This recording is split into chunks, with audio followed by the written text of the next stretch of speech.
নমস্কার বন্ধুরা, welcome to dream with Tanvi.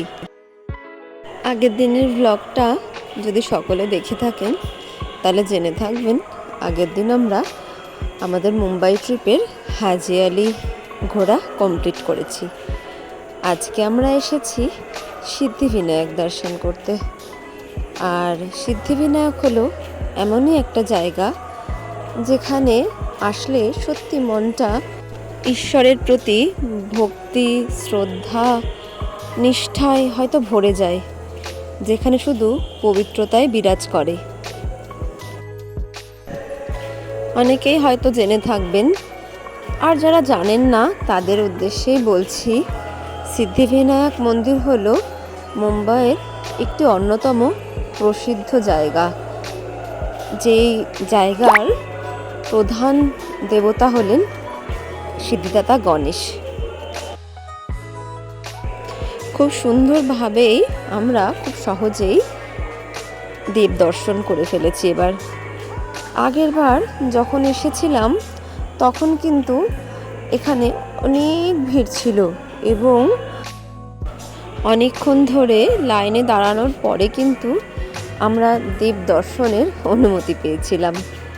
এইবার জানি না, হয়তো কপাল খুবই ভালো ছিল, তাই জন্য আমাদের একদমই বিশেষ একটা লাইনে দাঁড়াতে হয়নি। খুব সহজেই আমরা দর্শন পেয়ে যাই। তবে যেটা আগের বার পেয়েছিলাম সেটা কিন্তু আগের বার আমরা সন্ধ্যের সময় এসেছিলাম বলে সন্ধ্যারতিটা দেখতে পেয়েছিলাম। আর এবার যেটা পেয়েছি সেটা হলো প্রসাদ, ভগবানের প্রসাদ।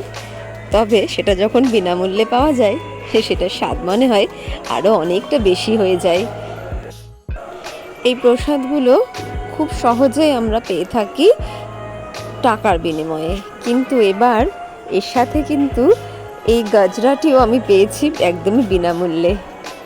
এবার আমাদের ফেরার পালা মানে মুম্বাই থেকেই ফেরার পালা। তাই জন্য এখন বসে আছি আমরা ট্রেনের মধ্যে, এবং ট্রেন আমাদের ভীষণ ভুগিয়েছে। অবশ্যই অভিযোগ করব, ওই লাইনেই এখন ট্রেনের খুব গন্ডগোল, ভীষণ লেট হচ্ছে। আর এই বলতে বলতে এসে গেছে আমাদের সন্ধ্যের জলখাবার, যেখানে ছিল একটা স্যান্ডউইচ আর এর সাথে দিয়েছিল একটা ট্যাপা কচুরি।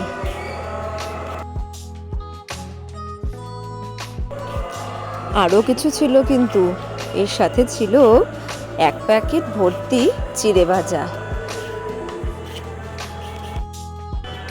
গুড় বাদাম, যাকে মুম্বাইয়ের ভাষায় চিক্কি বলা হয়। আর ছিল ইনস্ট্যান্ট চা বানানোর জন্য একটা মিক্স। কি কি ছিল এটাও খুলে একবার দেখে নেওয়া যাক।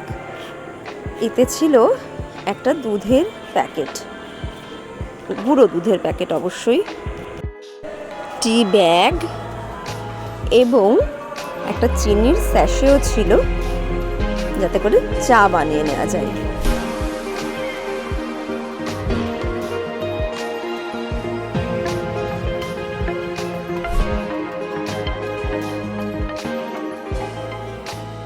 সন্ধে পেরোতে না পেরোতেই এসে গেছে রাত্রের খাবার, যাতে ছিল একটা মিক্স ভেজ, রাইস, ডাল,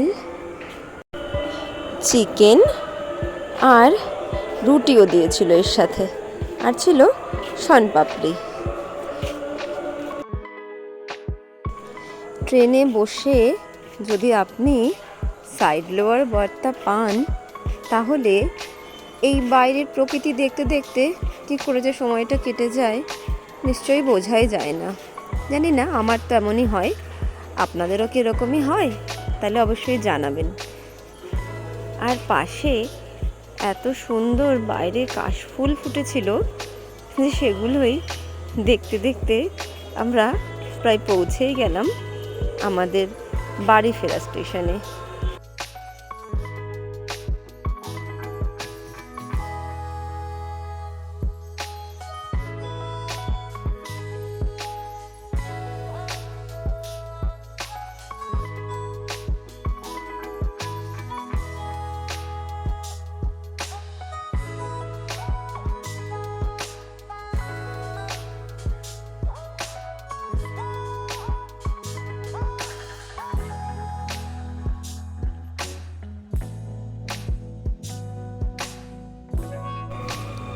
এবার নেমে সোজা গাড়ি করে বাড়ি ফেরার পালা। স্টেশন থেকে বাড়ি আমাদের কিন্তু অনেক দূর, মানে যেখানে দূরপাল্লার ট্রেন দাঁড়ায় সেখান থেকে আমাদের বাড়ি বেশ অনেকটাই দূর। আর এই যে কাশফুল, কি মনে হচ্ছে তো শারদীয়ার কথা। এক রাশ কাশফুলের শুভেচ্ছা জানিয়ে আজকের ব্লগটা এখানেই শেষ করছি। ভালো লাগলে লাইক, শেয়ার এবং সাবস্ক্রাইব কিন্তু মাস্ট। আর নোটিফিকেশনের জন্য বেল আইকনটাও প্রেস করবেন। বাই বাই ফ্রেন্ডস, সকলে ভালো থাকবেন।